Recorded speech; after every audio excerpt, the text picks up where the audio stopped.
Pernahkah Anda membayangkan tangan yang dulu kecil dan mungil, tangan yang Anda bimbing saat pertama kali belajar melangkah, tangan yang Anda cium aromanya setiap malam saat ia terlelap, tangan itu pula yang suatu hari nanti akan mencengkram rambut Anda dengan penuh kebencian? Di dunia ini ada banyak jenis pengkhianatan. Namun, tidak ada yang lebih menyayat hati selain pengkhianatan yang dilakukan oleh darah daging kita sendiri. Di sebuah sudut kota yang sunyi, di dalam sebuah rumah yang dinding-dindingnya mulai kusam dimakan usia, tersimpan sebuah rahasia kelam tentang runtuhnya kemanusiaan di hadapan silau harta. Ibu Aminah, seorang wanita tua yang sisa hidupnya hanya ia habiskan untuk mendoakan anak-anaknya, tidak pernah menyangka bahwa masa senjanya akan berubah menjadi neraka di tangan putra sulungnya sendiri. Malam itu, hujan turun dengan sangat lebat.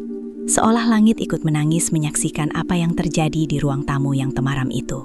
Tidak ada pelukan hangat, tidak ada kata-kata manis. Yang ada hanyalah makian, gertakan, dan paksaan agar sebuah sertifikat tanah berpindah tangan. Tanda tangan, Bu. Jangan keras kepala. Ibu sudah tua. Tidak butuh harta ini lagi. Suara itu bukan suara orang asing, melainkan suara anak kandungnya. Anak yang dulu ia pertaruhkan nyawanya saat melahirkannya. Ketika sang ibu menggeleng pelan dengan air mata yang membasahi pipinya yang keriput, terjadilah sebuah tragedi yang tak akan pernah bisa dimaafkan oleh waktu. Sebuah tangan kekar menjambak rambut putihnya yang tipis, memaksa kepala wanita renta itu mendongak dengan rasa sakit yang luar biasa. Keluarga yang dulu menjadi pelabuhan cinta, kini terpecah belah. Hancur berkeping-keping hanya karena selembar kertas wasiat. Saudara saling lapor, adik mengkhianati ibu, dan kehangatan rumah sirna berganti dinginnya jeruji besi. Bagaimana mungkin harta yang tak dibawa mati bisa membuat seorang anak tega berbuat biadab kepada ibunya? Mengapa uang mampu membutakan mata hati hingga seseorang lupa pada bau surga yang ada di telapak kaki sang ibu? Simak kisah ini dengan hati yang lapang. Karena apa yang dialami Ibu Aminah adalah sebuah tamparan keras bagi kita semua, tentang arti keserakahan dan bakti yang sesungguhnya. Namun, sebelum kita melangkah lebih jauh ke dalam bab demi bab yang mengiris hati ini, saya ingin mengajak Anda sejenak untuk berhenti dari segala kesibukan. Mari kita gunakan ruang ini bukan sekadar sebagai tempat menonton, melainkan sebagai wadah silaturahmi bagi kita semua yang masih memiliki hati nurani dan rasa hormat kepada orang tua. Kisah yang akan saya bagikan ini bukan hanya sekadar tontonan, melainkan cermin besar bagi kita semua. Saya sangat ingin mendengar kehadiran Anda di sini. Silahkan tuliskan di kolom komentar, dari kota mana Anda sedang menyimak kisah ini. Apakah Anda dari pelosok desa yang tenang, atau dari tengah hiruk-pikuk kota besar? Mari kita tunjukkan bahwa meskipun kita berasal dari latar belakang dan daerah yang berbeda-beda, kita dipersatukan oleh satu rasa cinta yang sama, yaitu bakti kepada mereka yang telah melahirkan kita. Sambil menunggu narasi ini dimulai, mari kita luangkan waktu beberapa detik saja untuk memberikan penghormatan bagi kedua orang tua kita. Jika orang tua Anda masih ada, mari kita doakan agar mereka selalu diberikan kesehatan yang sempurna, sisa umur yang berkah, dan hati yang selalu lapang. Namun, bagi Anda yang orang tuanya sudah mendahului kita menghadap Sang Pencipta, mari kita selipkan doa agar mereka mendapatkan tempat terbaik di sisinya, dilapangkan kuburnya, dan senantiasa tersenyum melihat kita dari sana. Ketikkan doa tulus Anda atau sekadar kata amin di kolom komentar, sebagai bentuk kehadiran dan rasa cinta kita. Percayalah, satu baris doa yang Anda tuliskan bisa menjadi energi positif bagi siapapun yang membacanya. Selain itu, bantuan kecil Anda sangat berarti bagi perkembangan channel Kisah Hati Orang Tua ini. Jika Anda merasa pesan-pesan moral seperti ini penting untuk disebarluaskan, agar tidak ada lagi anak yang tega menyakiti orang tuanya, silahkan tekan tombol like sekarang juga. Dan bagi Anda yang belum bergabung dalam keluarga besar kami, klik tombol subscribe dan nyalakan lonceng notifikasinya. Dengan begitu, Anda tidak akan ketinggalan kisah-kisah penuh hikmah lainnya yang kami sajikan setiap hari. Setiap dukungan Anda adalah semangat bagi kami untuk terus menyuarakan kebenaran dan kebaikan. Terima kasih atas partisipasi dan kebaikan hati Anda. Sekarang, siapkan hati dan pikiran Anda, ambil napas dalam-dalam, dan mari kita mulai menelusuri kisah pilu Ibu Aminah dalam 10 bab penghakiman hidup yang tak akan pernah terlupakan. Matahari mulai condong ke arah barat, membiarkan cahaya jingga keemasan menerobos masuk melalui celah-celah ventilasi kayu di rumah tua itu. Di sana, di sebuah kursi jengki tua yang sudah mulai goyang, duduklah seorang wanita rentah bernama Ibu Aminah. Tangannya yang kurus, dengan kulit yang kini telah menyerupai kertas perkamen tua yang penuh kerutan, tampak sibuk melipat beberapa potong pakaian dengan gerakan yang lambat, namun penuh ketelitian. Setiap lipatan seolah membawa kembali ingatan-ingatan lama yang pernah memenuhi rumah tersebut. Bagi Ibu Aminah, rumah ini bukan sekadar susunan batu bata dan semen yang sudah mulai retak di sana-sini. Rumah ini adalah saksi bisu dari perjuangan hidupnya selama puluhan tahun. Di lantai tegel yang kini sudah kusam itulah, ia dulu merangkak bersama anak-anaknya. Di bawah atap yang sesekali bocor saat hujan deras itulah, ia dan suaminya, almarhum Bapak Tirtayasa, menghabiskan malam-malam penuh doa, berharap anak-anak mereka kelak akan menjadi orang yang sukses dan mulia. Dulu, rumah ini sangat ramai. Gumamnya pelan, suaranya serak tertelan kesunyian ruang tamu. Matanya menatap sebuah bingkai foto tua yang warnanya sudah mulai memudar. Di sana, tampak ia dan suaminya berdiri gagah mengapit dua orang anak yang masih kecil dan tersenyum lugu. Namun, itu adalah masa lalu. Kini, keheningan adalah teman setianya setiap hari. Detak jam dinding yang usang terdengar seperti detak jantung rumah yang semakin melemah. Ibu Aminah adalah tipikal ibu yang sangat mandiri. Meski usianya sudah menginjak kepala 7, ia enggan merepotkan siapapun. Ia masih mencuci piringnya sendiri, menyapu halaman yang dipenuhi daun kering, dan memasak nasi dalam porsi kecil untuk dirinya sendiri. Baginya, asalkan ia masih bisa bernafas di rumah peninggalan suaminya ini, itu sudah lebih dari cukup. Ia tidak butuh kemewahan, ia tidak butuh perhiasan. Baginya, kesehatan dan melihat anak-anaknya hidup rukun adalah harta yang paling berharga. Namun, beberapa bulan terakhir, ketenangan senja Ibu Aminah mulai terusik. Kesunyian yang dulu ia nikmati sebagai bentuk kedamaian, kini seringkali berganti menjadi kecemasan setiap kali mendengar deru mesin mobil berhenti di depan pagar rumahnya. Dulu, suara mobil itu adalah musik terindah, karena menandakan anak-anaknya datang berkunjung untuk melepas rindu. Namun sekarang, suara itu justru membuat dadanya terasa sesak. Sebab, ia tahu kunjungan itu bukan lagi untuk menanyakan apakah ia sudah makan ataukah punggungnya masih sering terasa linu. Kunjungan itu kini selalu membawa sebuah topik yang sangat ia hindari. Selembar kertas tua bernama sertifikat tanah. Di mata anak sulungnya, rumah penuh kenangan ini bukan lagi tempat tinggal sang ibu, melainkan aset bernilai tinggi yang bisa segera dicairkan.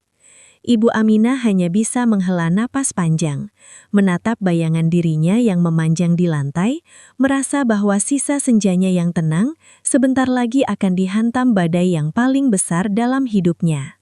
Pintu pagar besi yang sudah sedikit berkarat itu berderit nyaring, memecah keheningan sore yang seharusnya damai bagi Ibu Aminah. Dari balik jendela, ia melihat mobil SUV hitam mengkilap milik Riko, putra sulungnya, terparkir di depan rumah. Namun, alih-alih merasa bahagia, jantung Ibu Aminah justru berdegup kencang karena firasat yang tidak enak. Ia tahu, setiap kali Riko datang dengan langkah kaki yang terburu-buru dan wajah yang tegang, pembicaraan mereka tidak akan jauh dari urusan duniawi yang melelahkan. Riko masuk tanpa mengetuk pintu dengan sopan. Ia langsung menuju ruang tengah, tempat di mana Ibu Aminah sedang duduk merapikan sajadahnya. Di belakangnya, sang istri, yang selalu tampil dengan riasan tebal dan perhiasan mencolok, mengikuti dengan wajah yang tampak tidak sabar. Tidak ada pelukan hangat, tidak ada ciuman di tangan sang ibu. Riko langsung duduk di sofa tua, menghembuskan napas panjang seolah-olah ia membawa beban seluruh dunia di pundaknya. "Bu," buka Riko tanpa basa-basi. Suaranya berat dan penuh penekanan. Riko sedang pusing. Bisnis Riko sedang dihantam badai. Hutang di mana-mana dan bunga bank terus berjalan. Ibu tahu sendiri kan, Riko punya banyak tanggungan, pendidikan anak-anak, cicilan mobil, dan gengsi keluarga yang harus dijaga. Ibu Aminah hanya terdiam.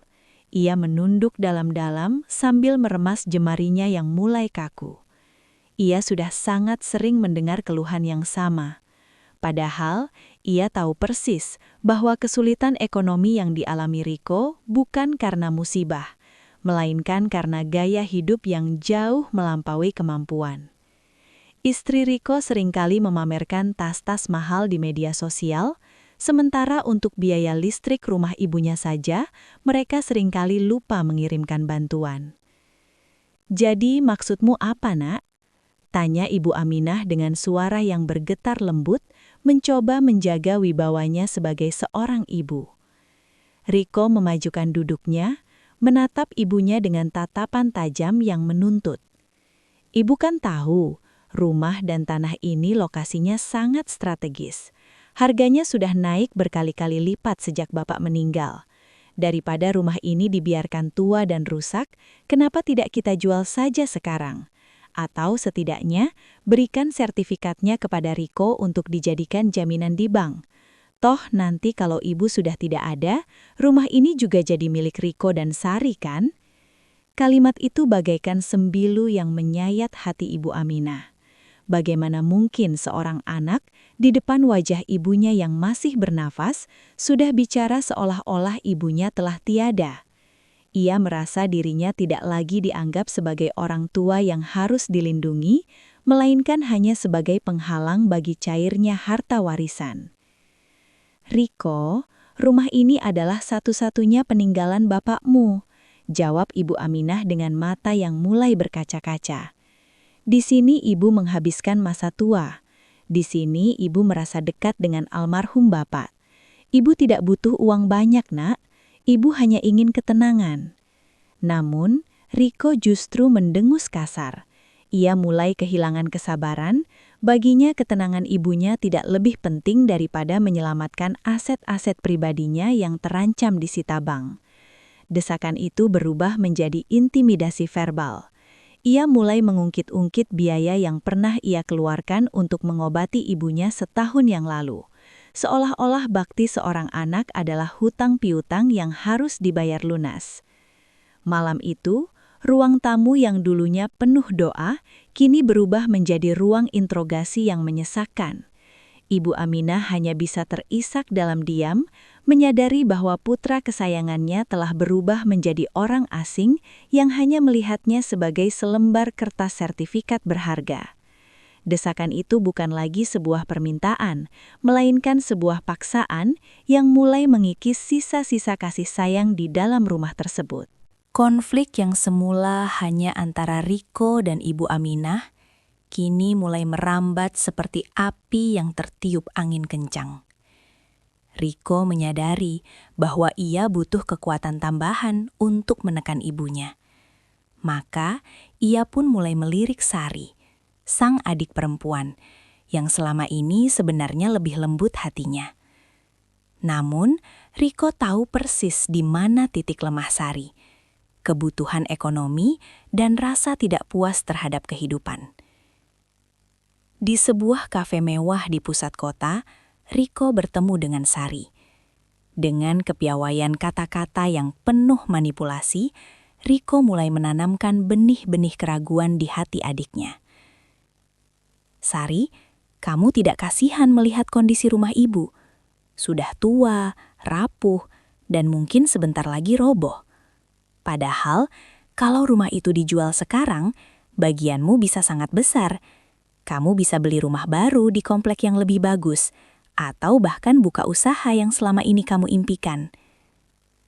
Sari awalnya ragu. Ia masih ingat bagaimana Ibu Aminah selalu menjaganya dengan penuh kasih saat ia sakit. Namun, Riko terus membisikkan racun. Ia mengatakan bahwa Ibu Aminah bersikap egois karena hanya ingin menyimpan harta itu untuk dirinya sendiri di hari tua, tanpa memikirkan masa depan cucu-cucunya. Riko meyakinkan Sari bahwa dengan menekan ibu untuk menyerahkan sertifikat, mereka sebenarnya sedang membantu ibu agar bisa hidup lebih nyaman di rumah salah satu dari mereka. Hari-hari berikutnya, suasana di rumah Ibu Aminah berubah menjadi lebih menyesakan. Kini bukan hanya Riko yang datang dengan kemarahan, tapi Sari pun ikut serta. Sari yang biasanya datang membawakan martabak kesukaan ibu, kini datang dengan wajah cemberut dan penuh tuntutan. "Bu, Mas Riko benar. Ibu sudah tua.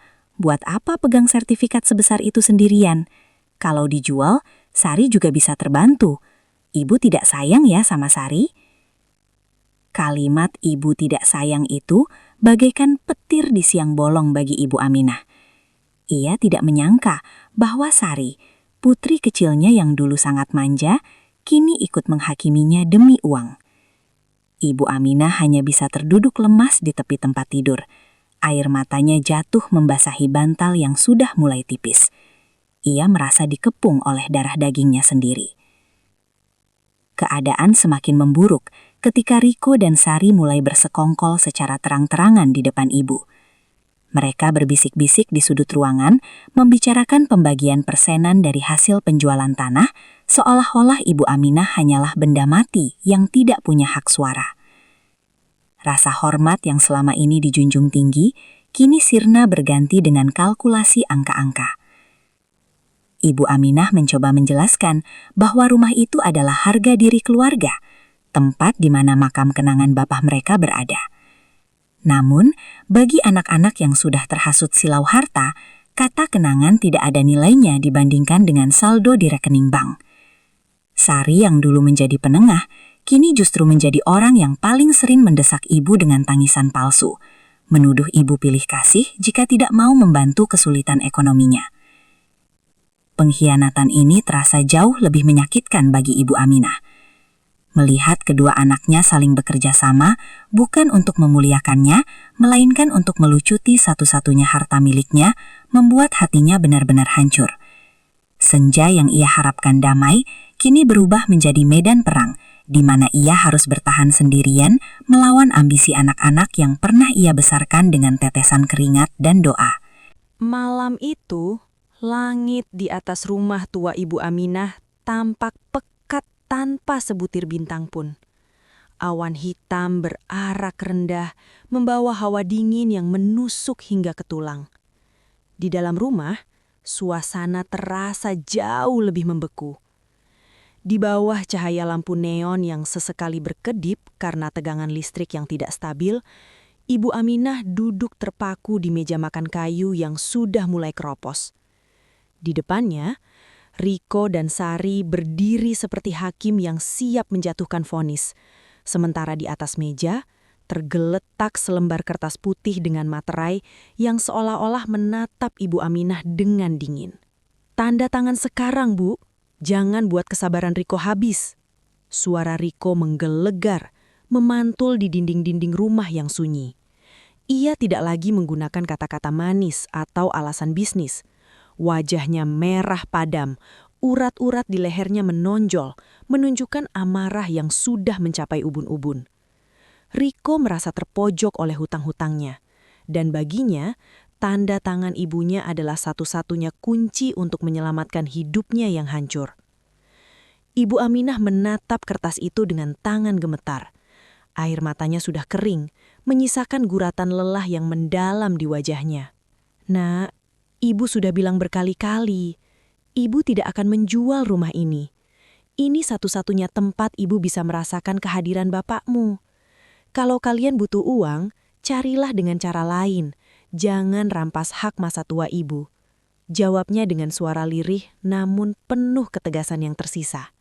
Mendengar jawaban itu, Riko memukul meja dengan sangat keras. Brak! Suara itu membuat piring dan gelas di atas meja berdenting nyaring, dan Ibu Aminah terlonjak kaget. Sari yang berdiri di samping Riko, bukannya menenangkan kakaknya, justru ikut menyudutkan ibu. "Bu, ibu egois. Ibu lebih sayang pada kenangan mati daripada anak-anak ibu yang masih hidup dan menderita.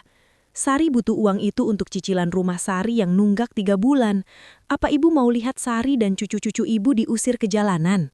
Isakan tangis Sari kini tidak lagi terdengar tulus, melainkan terdengar seperti tuntutan yang kejam. Ibu Aminah menatap putrinya dengan tatapan hancur. Ia teringat bagaimana dulu ia sering menahan lapar hanya agar Sari bisa memakai baju baru saat Lebaran. Namun kini, baju baru dan cicilan rumah mewah jauh lebih berharga di mata Sari daripada ketenangan hidup sang ibu. Riko melangkah maju, memperkecil jarak antara dirinya dan Ibu Aminah. Hawa kemarahan terpancar kuat dari tubuhnya. Ia menyodorkan pulpen dengan kasar ke tangan ibunya. Riko tidak mau dengar alasan lagi. Tanda tangan atau Riko akan menganggap ibu bukan lagi orang tua Riko. Ibu mau pilih rumah tua ini atau pilih anak kandung ibu sendiri? Ini adalah bentuk intimidasi yang paling keji. Ibu Aminah merasa dunianya runtuh. Ia merasa tidak lagi memiliki tempat di hati anak-anaknya kecuali jika ia menyerahkan harta miliknya. Di bawah tekanan yang begitu hebat, Ibu Aminah tetap memeluk harga dirinya. Ia meletakkan pulpen itu kembali ke meja. "Ibu tetap tidak bisa, Nak. Ini bukan soal harta, ini soal harga diri bapakmu." Suasana seketika menjadi hening yang mencekam. Riko terdiam sejenak, namun matanya memancarkan kilat yang sangat berbahaya. Nafasnya memburu, tangannya mengekal kuat.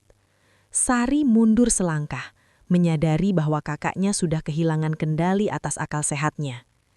Di luar, petir menyambar dengan keras, diikuti oleh suara guruh yang menggelegar, seolah menjadi pertanda bahwa badai besar tidak hanya terjadi di langit, tapi juga akan segera menghancurkan apa yang tersisa dari kemanusiaan di dalam rumah itu.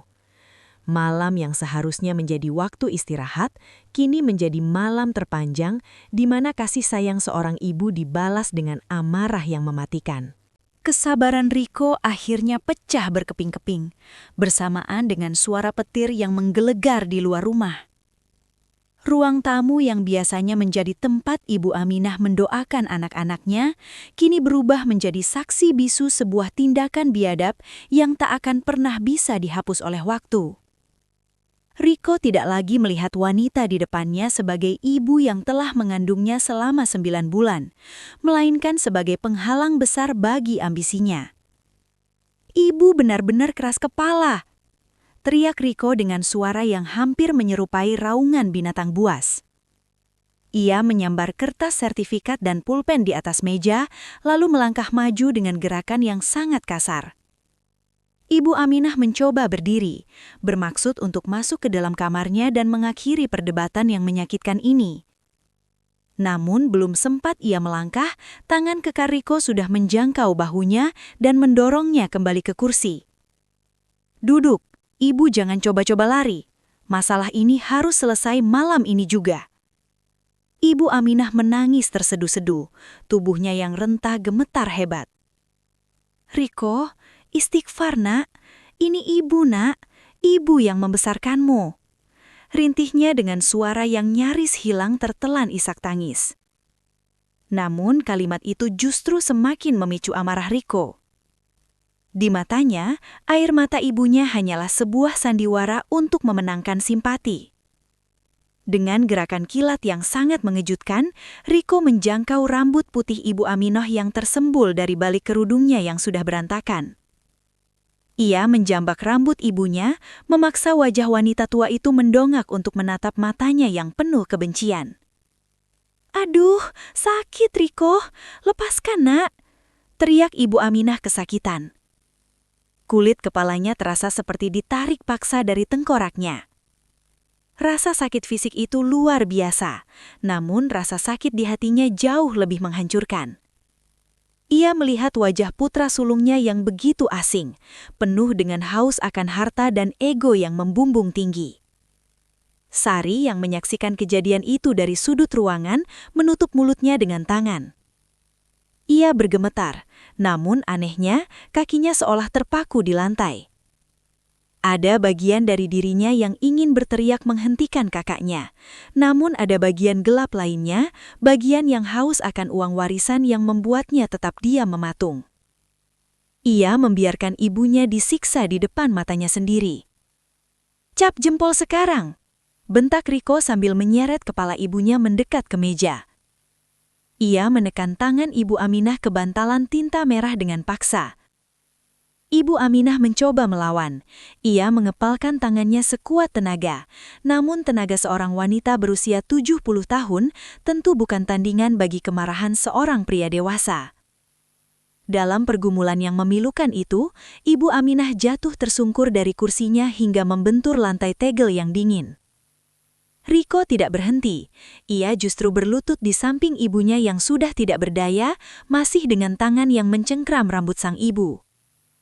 "Kenapa ibu mempersulit semuanya? Ini demi kita semua, Bu. Demi cucu-cucu ibu." Di lantai yang dingin itu, Ibu Aminah menatap langit-langit rumahnya.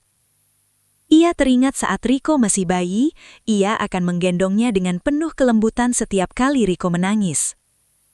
Kini bayi yang dulu ia lindungi dari gigitan nyamuk sekalipun, justru menjadi orang yang menghantamkan kepalanya ke kenyataan yang paling pahit. Ambil semuanya, Riko," bisik Ibu Aminah dengan suara yang sangat lemah, nyaris tak terdengar. Air matanya mengalir membasahi lantai. "Tapi ingat satu hal, harta ini tidak akan pernah membawa keberkahan jika dibeli dengan air mata dan darah ibumu." Mendengar bisikan itu, Riko sejenak terdiam. Namun bukannya sadar, ia justru menghempaskan kepala ibunya dengan kasar dan berdiri tegak dengan napas terengah-engah. Ia memegang kertas yang kini telah ternoda oleh cap jempol paksa dan tetesan air mata. Di ruang tamu itu, martabat seorang ibu telah diinjak-injak, dan kekeluargaan yang dulu mereka banggakan kini telah terkubur di bawah kaki keserakahan seorang anak kandung. Suara gaduh dan rintihan pilu dari rumah Ibu Aminah malam itu ternyata tidak tertelan oleh suara hujan. Pak RT dan beberapa warga yang sedang meronda curiga melihat pintu rumah yang terbuka lebar di tengah badai. Saat mereka melangkah masuk, pemandangan yang tersaji di ruang tamu itu seakan menghentikan detak jantung siapapun yang melihatnya. Ibu Aminah tergeletak lemah di lantai dengan kerudung yang tersingkap, sementara Riko berdiri mematung, memegang kertas dengan wajah yang masih diselimuti amarah sisa. Kabar mengenai tindakan biadab Riko menyebar secepat api yang menyambar bensin. Hanya dalam hitungan jam, desas-desus itu telah sampai ke telinga keluarga besar. Dari paman, bibi, hingga sepupu yang tinggal di luar kota. Esok paginya, rumah yang biasanya sepi itu mendadak penuh sesak. Namun, kedatangan mereka bukan untuk membawa kedamaian, melainkan untuk membawa penghakiman yang membelah keluarga itu menjadi dua kubu yang saling serang. Di teras rumah, suasana terasa sangat panas. Paman Usman, adik kandung almarhum Bapak Tirtayasa, menggeblak meja dengan wajah merah padam. "Riko, Sari, apa kalian sudah tidak punya otak? Ibu yang melahirkan kalian perlakukan seperti binatang hanya demi tanah ini. Di mana letak kehormatan kalian sebagai anak?" teriak Paman Usman dengan suara yang bergetar karena menahan tangis dan amarah. Namun, yang mengejutkan adalah pembelaan dari Bibi Ratna, kakak tertua Ibu Aminah. Alih-alih membela adiknya yang menjadi korban, ia justru berdiri di belakang Riko. "Sudahlah Usman, jangan terlalu membesar-besarkan masalah. Riko itu sedang susah, usahanya mau bangkrut. Aminah juga seharusnya sadar, harta itu tidak akan dibawa mati. Kenapa harus pelit pada anak sendiri sampai suasananya jadi begini?" Kalimat Bibi Ratna bagaikan bensin yang disiram ke api. Keluarga besar yang selama puluhan tahun terlihat rukun di setiap hari raya, kini hancur berkeping-keping. Saling tuding dan saling bongkar aib masa lalu pun terjadi. Ada yang membela Ibu Aminah karena merasa tindakan Riko sudah melampaui batas kemanusiaan. Namun, ada pula yang diam-diam mendukung Riko karena mereka sendiri memiliki niat yang sama terhadap harta orang tua mereka masing-masing. Keluarga yang dulu menjadi benteng perlindungan bagi Ibu Aminah, kini berubah menjadi medan perang kata-kata yang sangat kejam. Mereka tidak lagi memikirkan kondisi psikis Ibu Aminah yang sedang terbaring lemah di kamar dengan tatapan kosong. Mereka lebih sibuk berdebat tentang siapa yang paling berhak atas sisa harta yang ada dan siapa yang harus disalahkan atas keributan ini. "Kalian semua sama saja," teriak salah satu sepupu dari sudut ruangan. "Kalian tidak peduli pada Bibi Aminah. Kalian hanya peduli pada nama baik keluarga dan bagian yang bisa kalian ambil." Ibu Aminah, dari balik pintu kamarnya yang sedikit terbuka, mendengar semua perdebatan itu. Hatinya yang sudah hancur, kini terasa lumat menjadi debu. Ia melihat bagaimana anak-anak kandungnya menjadi pemicu kebencian yang merambat ke seluruh silsilah keluarga.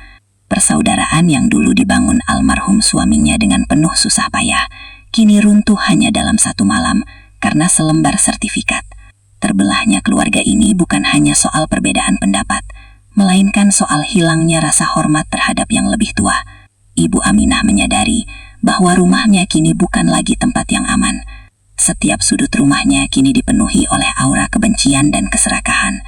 Ia merasa menjadi orang asing di tengah-tengah orang yang memiliki hubungan darah dengannya.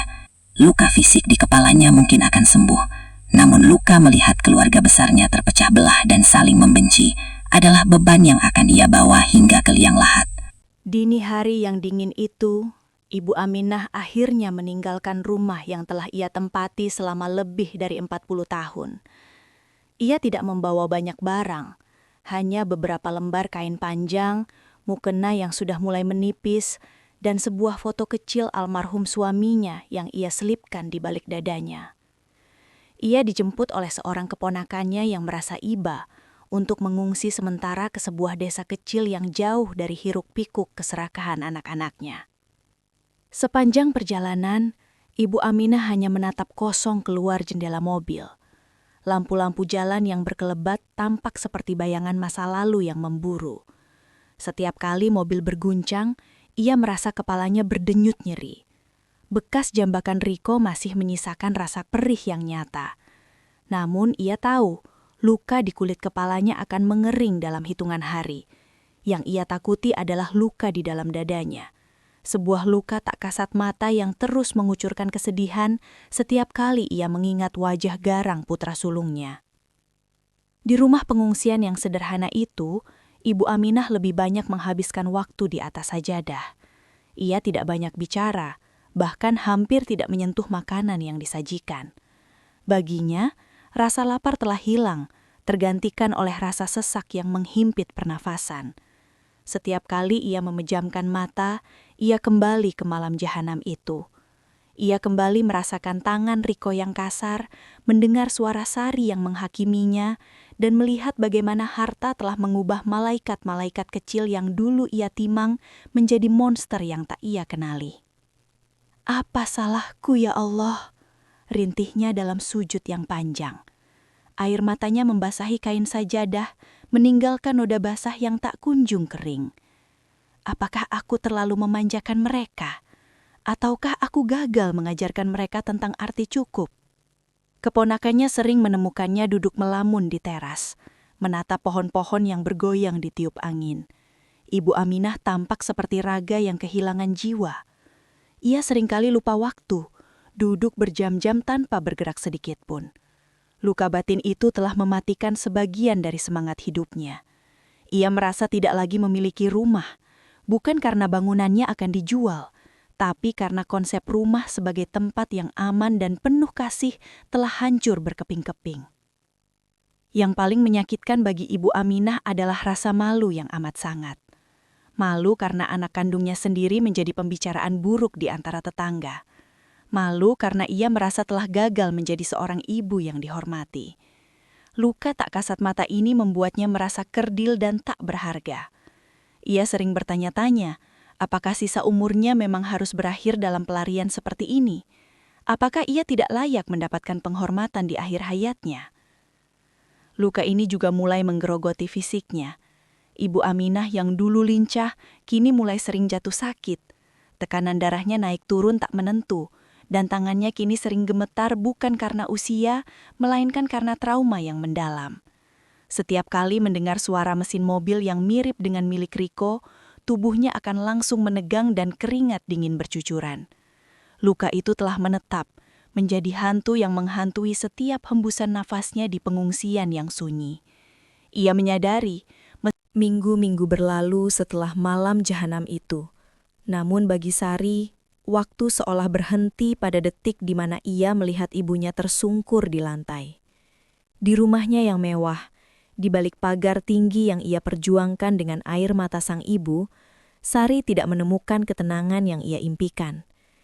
Setiap kali ia memejamkan mata, ia melihat bayangan tangan Riko yang menjambak rambut putih Ibu Aminah. Dan ia melihat dirinya sendiri, berdiri diam, membeku, dan membiarkan kebiadaban itu terjadi. Sari mulai dihantui oleh suara rintihan ibunya yang memanggil nama mereka di tengah rasa sakit. Setiap kali ia melihat anak-anaknya bermain, ia didera rasa takut yang luar biasa. Apakah kelak saat ia menua, anak-anaknya akan melakukan hal yang sama kepadanya? Apakah ini kutukan yang akan menurun karena ia telah menjadi saksi bisu penghinaan terhadap wanita yang melahirkannya? Rasa bersalah itu mulai menggerogoti jiwanya seperti rayap yang memakan kayu hingga rapuh. Sari mencoba menghubungi Riko untuk membatalkan semua rencana penjualan tanah. Namun kakaknya itu justru membentaknya. Riko sudah benar-benar kehilangan akal sehatnya. Ia hanya bicara tentang pembeli, komisi, dan hutang bank. Saat itulah Sari menyadari bahwa ia telah bersekutu dengan orang yang salah. Ia telah menukar surga di telapak kaki ibunya dengan janji-janji kosong seorang kakak yang serakah. Suatu sore, Sari memberanikan diri mendatangi rumah pengungsian Ibu Aminah. Dengan langkah yang berat dan hati yang hancur, ia melihat ibunya dari kejauhan. Ibu Aminah sedang duduk di kursi kayu, menatap kosong ke arah kebun. Tubuhnya tampak jauh lebih kurus, wajahnya pucat dan matanya seolah telah kehilangan binar kehidupan. Pemandangan itu bagaikan sembilu yang menyayat jantung Sari. Sari berlari dan bersimpuh di kaki ibunya. Ia menangis sejadi-jadinya, membasahi kain panjang yang dikenakan Ibu Aminah dengan air mata penyesalan. "Ibu, maafkan Sari, Bu. Sari berdosa. Sari hilaf karena silau dengan uang," isaknya dengan suara yang serak. Ia menciumi tangan ibunya yang kini terasa dingin dan gemetar. Namun yang membuat Sari semakin hancur adalah reaksi Ibu Aminah. Wanita tua itu tidak marah. Ia tidak memaki, juga tidak mengusir Sari. Ibu Aminah hanya mengelus rambut Sari dengan gerakan yang sangat pelan, namun tatapan matanya tetap kosong, seolah jiwanya sudah tidak lagi berada di sana. Ibu sudah maafkan Sari, tapi rasa sakit ini sudah terlalu dalam. Bisik Ibu Aminah sangat lirih. Penyesalan Sari datang saat segalanya sudah terlanjur rusak. Kepercayaan yang ia bangun selama puluhan tahun hancur hanya dalam satu malam. Meskipun ia kini berbalik membela ibunya dan menentang Riko, luka di hati Ibu Aminah tidak bisa sembuh begitu saja dengan kata maaf. Sari menyadari bahwa harta yang ia kejar kini terasa seperti api yang membakar dirinya sendiri. Ia hidup dalam bayang-bayang dosa, menyadari bahwa ia telah menjadi bagian dari sejarah kelam yang menghancurkan masa tua ibunya. Ia kini harus menanggung beban batin seumur hidup, menyadari bahwa penyesalan, sedalam apapun itu, tidak akan pernah bisa memutar balik waktu untuk menghapus jejak tangan kekerasan yang pernah ia biarkan menyentuh ibunya. Kesunyian yang menyelimuti tempat pengungsian Ibu Aminah pecah ketika beberapa anggota keluarga besar yang masih memiliki hati nurani, dipimpin oleh Paman Usman, memutuskan bahwa masalah ini tidak bisa lagi diselesaikan hanya dengan kata-kata kekeluargaan. Mereka menyadari bahwa apa yang dilakukan Riko bukan lagi sekadar perselisihan warisan, melainkan sebuah tindakan kriminal yang melanggar batas kemanusiaan dan hukum negara. Dengan berat hati, namun dengan tekad yang bulat untuk melindungi sisa martabat Ibu Aminah, laporan resmi diajukan ke pihak kepolisian. Ibu Aminah awalnya menolak. "Jangan Usman, biar bagaimanapun Riko itu darah dagingku," rintihnya dengan suara yang nyaris tak terdengar. Namun Paman Usman memegang tangan kakaknya itu dengan erat. Aminah, jika kita membiarkan ini, kita justru menghancurkan Riko. Dia harus belajar bahwa setiap tindakan ada pertanggungjawabannya. Ini bukan soal dendam, ini soal keadilan untukmu.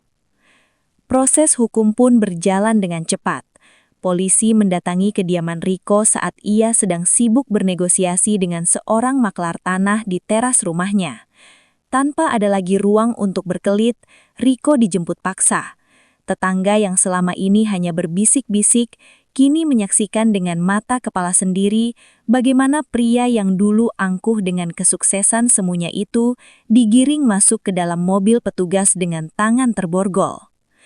Di ruang pemeriksaan yang dingin, Riko masih bercoba bersikap arogan. Ia berkesirasan bahwa apa yang terjadi malam itu hanyalah pertengkaran kecil antara ibu dan anak. Namun hukum tidak bicara soal perasaan, melainkan fakta. Hasil visum dari luka memar di kulit kepala Ibu Aminah, rekaman video amatir dari warga saat kejadian, serta kesaksian Sari yang kini berbalik arah demi membela ibunya, menjadi bukti yang tak terbantahkan. Sari, dengan air mata yang terus mengalir, menceritakan setiap detik kekejaman kakaknya di depan penyidik, seolah-olah ia sedang menyucikan dirinya dari dosa masa lalu. Persidangan pun digelar. Ruang sidang penuh sesak oleh sanak saudara yang kini menonton dengan perasaan campur aduk. Ibu Aminah dihadirkan sebagai saksi kunci melalui sambungan video karena kondisi fisiknya yang tak memungkinkan untuk hadir langsung. Saat wajah renta Ibu Aminah muncul di layar besar, seluruh ruangan mendadak hening. Riko, yang duduk di kursi terdakwa, tertunduk lesu. Ia tak berani menatap mata ibunya yang meski terlihat lelah, namun tetap memancarkan sisa-sisa kasih sayang yang tak pantas ia terima. Terdakwa Riko terbukti secara sah dan meyakinkan melakukan tindak kekerasan fisik dalam lingkup rumah tangga. Ucap Hakim Ketua, suaranya menggema di seluruh ruangan sidang.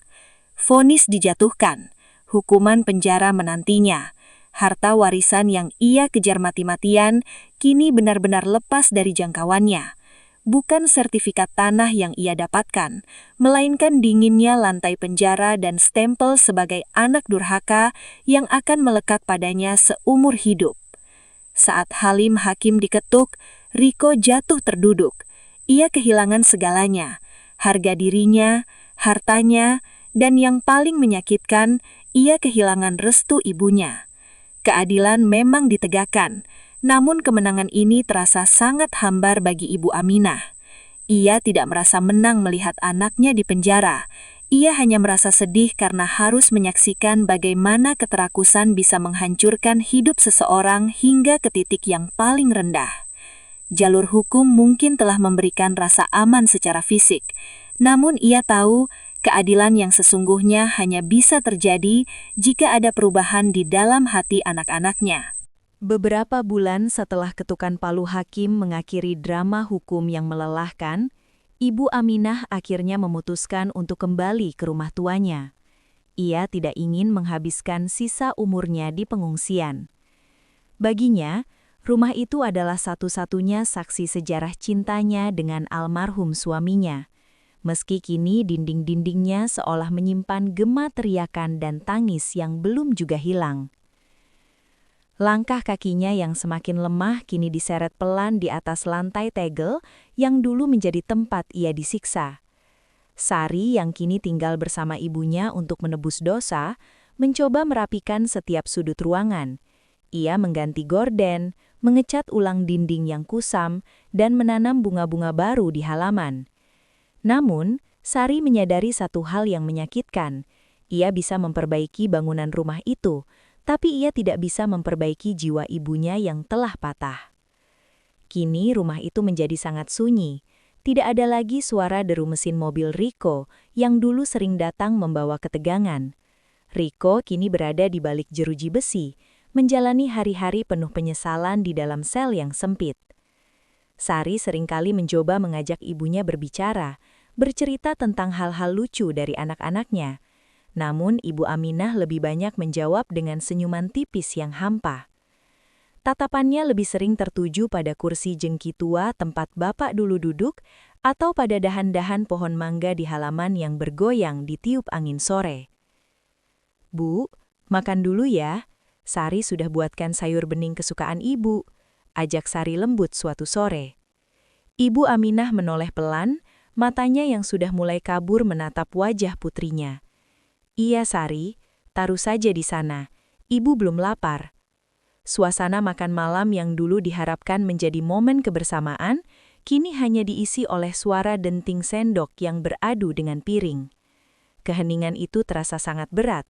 Sari seringkali harus menahan tangis di meja makan, menyadari bahwa meski ia ada di sana secara fisik, namun secara batin ada jarak yang tak terlihat antara dirinya dengan sang ibu. Ada rasa canggung yang lahir dari sisa-sisa pengkhianatan masa lalu. Keluarga besar pun tak lagi sama. Lebaran yang biasanya menjadi ajang kumpul keluarga dengan tawa yang riuh, kini hanya dilewati dengan kunjungan singkat yang kaku. Paman, bibi, dan sepupu yang dulu berselisih paham, kini saling menghindar. Keserakahan atas sepetak tanah itu telah membunuh kehangatan persaudaraan mereka. Rumah itu kini benar-benar menjadi monumen kegagalan sebuah keluarga dalam menjaga amanah cinta. Suatu malam, Sari menemukan ibunya sedang duduk di teras, memegang sebuah tasbih tua. Ibu Aminah menatap ke arah gerbang rumah yang terkunci rapat. "Sari," panggilnya lirih. "Apakah kakakmu Riko sehat di sana? Apakah dia sudah makan?" Pertanyaan itu membuat pertahanan Sari runtuh. Ia bersimpuh di samping ibunya dan menangis. Ibu masih memikirkan Mas Riko setelah apa yang dia lakukan? Ibu Aminah mengelus kepala Sari dengan tangan yang gemetar. Sejahat apapun dia tetap anak yang ibu lahirkan, Sari. Harta bisa memisahkan kita, hukum bisa memenjarakannya, tapi doa seorang ibu tidak akan pernah bisa dihentikan oleh jeruji besi manapun. Di bawah sinar bulan yang temaram, rumah itu berdiri sunyi. Ibu Aminah menyadari bahwa warisan yang sesungguhnya bukanlah tanah atau bangunan, melainkan kasih sayang yang kini telah menjadi puing-puing. Ia hanya bisa pasrah pada waktu, menunggu hingga raga tuanya dipanggil kembali oleh Sang Pencipta, membawa pergi semua rasa sakit dan rahasia kelam tentang bagaimana sebuah keluarga besar hancur hanya karena silau harta yang tak seberapa. Rumah itu akan tetap berdiri, namun ruh kebahagiaan di dalamnya telah lama pergi, meninggalkan sisa-sisa senja yang sepi dan penuh resal. Sahabat kisah hati orang tua. Kisah pilu Ibu Aminah barangkali telah berakhir di layar Anda. Namun getaran maknanya seharusnya tetap tinggal dan menetap di dalam dada kita masing-masing. Kita telah menyaksikan bersama bagaimana tembok rumah yang kokoh bisa runtuh dan bagaimana ikatan darah yang suci bisa hancur berkeping-keping hanya karena silau harta yang sejatinya hanyalah titipan sementara. Harta, warisan, dan kemewahan duniawi seringkali menjadi ujian yang paling telanjang bagi kemanusiaan kita. Kita mengejar angka-angka di rekening, kita memperebutkan sepetak tanah, hingga kita lupa bahwa ada sesuatu yang jauh lebih berharga yang tidak akan pernah bisa dibeli kembali jika ia sudah hilang, yaitu ridho dan ketenangan hati orang tua kita. Ingatlah bahwa seberapapun luas tanah yang kita miliki, seberapapun megah rumah yang kita bangun di atas air mata ibu kita, rumah itu tidak akan pernah benar-benar memberikan rasa hangat. Harta yang didapat dari hasil melukai hati orang tua hanya akan menjadi api yang membakar keberkahan dalam hidup kita sendiri. Ibu adalah pintu surga yang paling tengah. Ia adalah sosok yang mempertaruhkan nyawa demi hembusan nafas pertama kita di dunia. Maka sungguh sebuah tragedi besar jika tangan yang dulu ia bimbing dengan penuh kasih justru menjadi tangan yang menyakitinya di masa senjanya. Jangan sampai kita menjadi anak yang hanya hadir saat orang tua memiliki sesuatu untuk dibagikan, namun menghilang atau bahkan menjadi duri saat mereka hanya memiliki doa untuk diberikan. Sebelum terlambat, sebelum raga mereka terbujur kaku dan tertimbun tanah, mintalah maaf, peluklah mereka, muliakanlah mereka, karena restu mereka adalah kunci utama dari setiap pintu kesuksesan yang kita cari di dunia ini. Kami dari keluarga besar channel Kisah Hati Orang Tua mengucapkan terima kasih yang sebesar-besarnya kepada Anda semua yang telah meluangkan waktu untuk menyimak kisah ini dari awal hingga akhir. Terima kasih telah menjadi bagian dari komunitas yang peduli pada nilai-nilai bakti dan kasih sayang keluarga. Kehadiran Anda, komentar-komentar tulus Anda, serta setiap doa yang Anda selipkan di kolom komentar adalah alasan mengapa kami terus bersemangat untuk membagikan pelajaran hidup yang berharga ini. Kami memohon maaf jika ada kata-kata atau narasi yang mungkin terlalu tajam atau menyinggung hati, namun semua itu semata-mata kami tujukan agar kita semua bisa mengambil ibrah atau pelajaran. Jangan biarkan kisah Ibu Aminah terulang di sekitar kita. Jadilah pelindung bagi orang tua Anda. Jadilah penyejuk bagi hati mereka yang sudah mulai lelah dimakan usia. Sekali lagi, jangan lupa untuk menekan tombol like jika video ini memberikan manfaat bagi Anda, dan bagikan atau share video ini kepada saudara, teman, atau keluarga Anda yang lain. Barangkali melalui tangan Anda, video ini bisa menjadi pengingat bagi seseorang yang sedang hilaf atau sedang jauh dari orang tuanya. Dan bagi Anda yang baru pertama kali berkunjung, silahkan tekan tombol subscribe untuk terus mendapatkan konten-konten reflektif tentang orang tua dan kehidupan. Akhir kata, saya narator Anda, pamit undur diri. Semoga Tuhan Yang Maha Esa senantiasa menjaga hati kita agar tetap lembut, menjaga lisan kita agar tetap santun, dan menjaga langkah kita agar selalu berada di jalan bakti kepada orang tua. Sampai jumpa di kisah penuh hikmah berikutnya. Salam hangat untuk keluarga Anda di rumah, dan tetaplah menjaga hati.